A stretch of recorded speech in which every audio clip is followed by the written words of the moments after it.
The smoke from the campfire still clung to Violet Bennett's dress as she knelt by the river, scrubbing desperately at the stains that seemed determined to remain forever. She had been on the trail for 3 weeks now, running from a past that felt like it would swallow her whole if she ever stopped moving.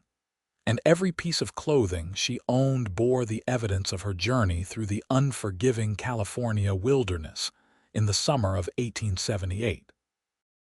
The water was cold against her raw hands, and she winced as she worked the fabric against itself, wishing she had something more than just the harsh river water to help lift the grime.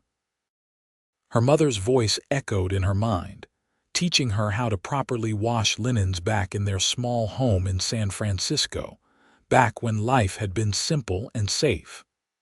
That felt like a lifetime ago now, though it had only been 4 months since everything had fallen apart. She heard the horse before she saw the rider, the steady clip of hooves on the rocky path that ran alongside the river. Violet's heart jumped into her throat, and she immediately considered running into the brush, but her legs were tired and her spirit was even more so. She had been running for so long that part of her wondered if it might be a relief to finally be caught, to face whatever consequences awaited her back in the city. But when she looked up, shielding her eyes from the late afternoon sun, she did not see a lawman or a bounty hunter. Instead, she saw a man on a chestnut mare, tall and broad-shouldered, wearing a worn hat that had seen better days and clothes that spoke of hard work rather than hired violence. He pulled his horse to a stop about 20 feet away, and for a long moment they simply looked at each other across the distance. He dismounted slowly, as if not wanting to startle her, and Violet noticed the way he moved with a careful deliberation that suggested he was used to dealing with skittish animals. She supposed she must look rather like one herself, perched on the riverbank with her wet clothes and wild eyes, ready to bolt at the slightest provocation. "Afternoon," he called out, his voice carrying easily over the sound of the rushing water. It was a warm voice, deeper than she had expected, with a gentleness that seemed at odds with his rugged appearance. Violet did not respond immediately, still trying to determine if this man represented a threat. She had learned the hard way that not everyone who appeared friendly had good intentions, and she had promised herself she would be more cautious in the future. The man seemed to understand her hesitation. He reached into his saddlebag and pulled something out, then walked toward her with slow, measured steps. As he got closer, she could see his face more clearly. He had strong features, weathered by sun and wind, with lines around his eyes that suggested he smiled often. His hair was dark, almost black, and fell just past his collar, and his eyes were a surprising shade of green that seemed to catch the light. "Thought you might could use this," he said, holding out a bar of soap wrapped in brown paper. Washing clothes without soap is about as useful as trying to rope a steer with a piece of string. Violet stared at the soap as if it were made of gold. She had run out of her own supply 2 weeks ago and had been making do with river water alone, which did precious little for the deeper stains. Her pride told her not to accept charity from a stranger, but her practical side reminded her that pride was a luxury she could no longer afford.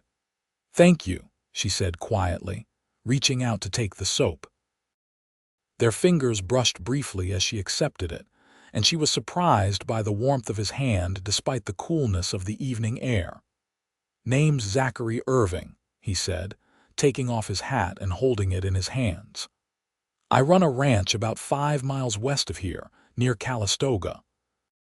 Been out checking on some stray cattle that wandered up into these hills." He paused, and Violet realized he was waiting for her to introduce herself.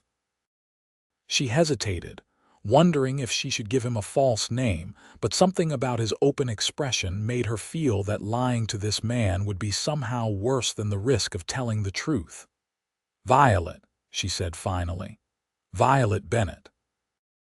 "That's a real pretty name," Zachary said, and the way he said it did not sound like empty flattery.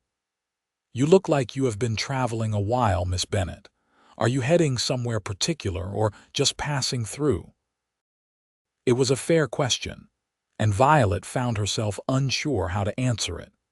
She had been heading north with no real destination in mind, just putting as much distance as possible between herself and San Francisco.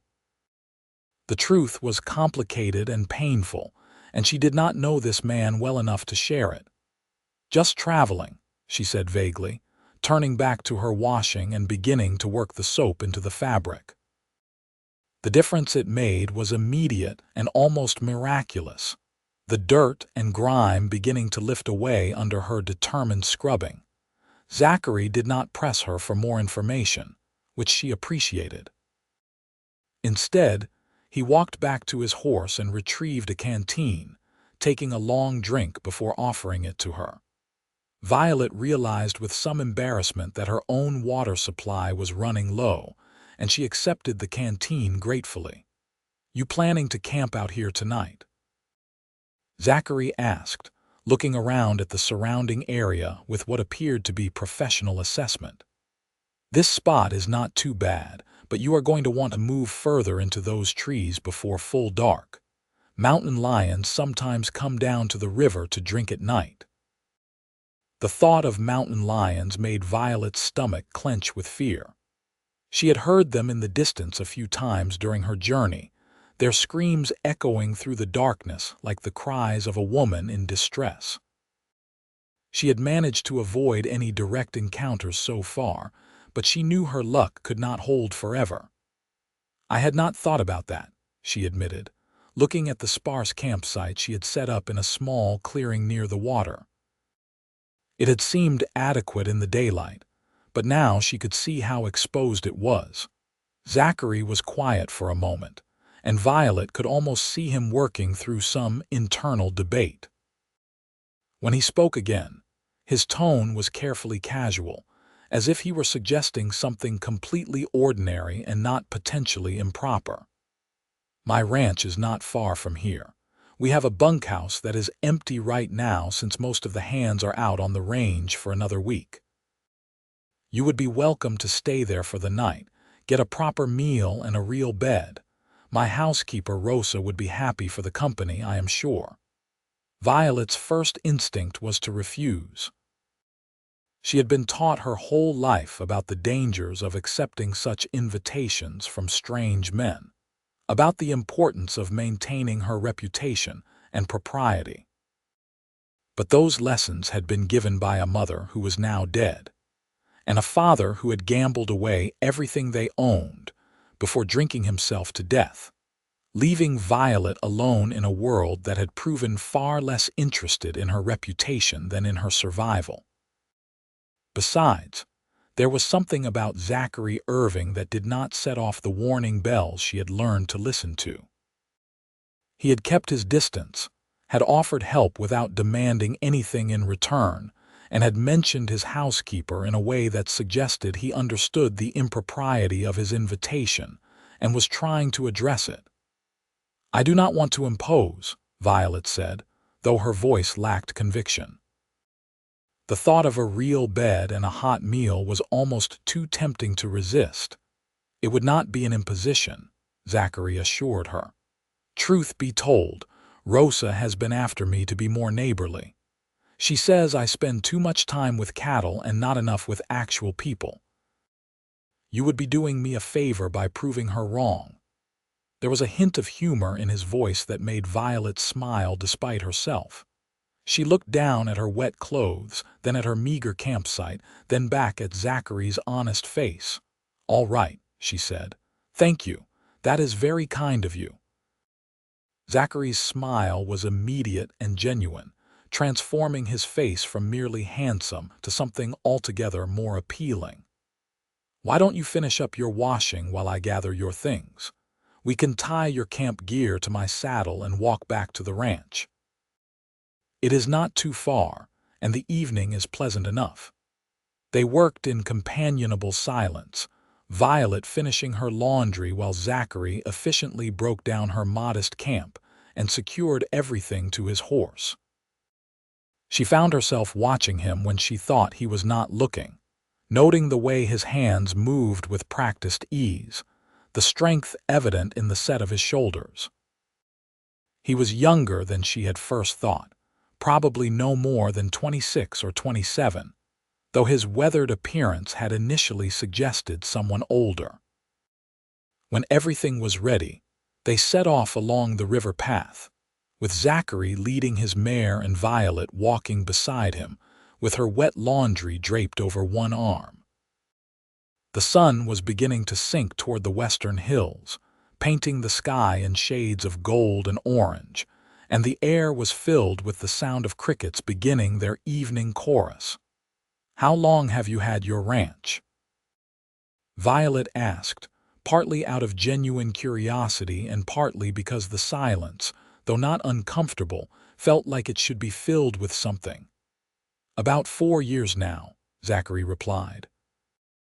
"I worked as a ranch hand for a man named William Foster for nearly 5 years before that, saving every penny I could. When Mr. Foster decided to sell off the northern portion of his land and retire to Sacramento, he gave me first option to buy. It took every cent I had saved plus a loan from the bank, but it was worth it.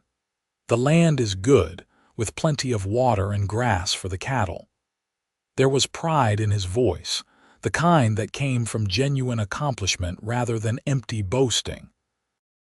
Violet found herself curious about this man who had apparently worked hard enough to own his own ranch before the age of 30. "That must have taken a lot of discipline," she said. "Saving for that long." Zachary shrugged. "I knew what I wanted. That makes it easier to say no to the saloons and poker games that eat up most cowboys' wages. Besides, I saw what my father went through, working someone else's land his whole life and having nothing to show for it at the end. I wanted something different." They walked on as the shadows grew longer, and gradually the landscape began to change. The rocky, wild terrain near the river gave way to more gently rolling hills covered in golden grass, and Violet could see cattle grazing in the distance, their forms dark against the sunset. Fences appeared, well-maintained and straight, marking the boundaries of Zachary's property. "There it,"